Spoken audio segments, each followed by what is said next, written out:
And out of our Capitol Bureau tonight, in an exclusive interview, State Treasurer Lynn Rogers sits down with our Rebecca Chung to discuss his top priorities for this upcoming legislative session. She reports from the State House on some of the main things he plans to focus on.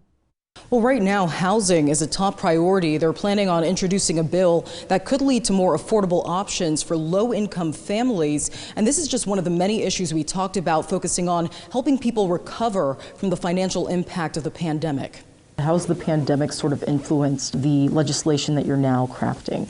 Well, I think the pandemic has probably made a lot of these things worse. Kansas State Treasurer and former Lieutenant Governor Lynn Rogers talking about the most pressing issues facing the state. Housing, broadband, all of those things came to the forefront, during the pandemic. Housing is a top priority, with the most recent report showing major setbacks in Kansas. But we have a real gap for the folks that are working a job, $15 to $20 an hour, to make that affordable. Many of our smaller communities don't have developers that will take a risk and build those properties. So we have to figure out how we can do private-public partnerships. Also on his list, creating a work and save program to make it easier to save for retirement, and expanding savings plans for apprenticeships and trade school to help grow the workforce. But lets individuals take responsibility for themselves. His office deals with addressing the financial impact of bills that come up, and he says it plays a critical role in creating new laws, something he's hoping to do this year. It's not a red or blue issue, it really is a Kansas issue, and so I'm hoping that we can really deal with that, not as a win or loss, but what it can win for the state.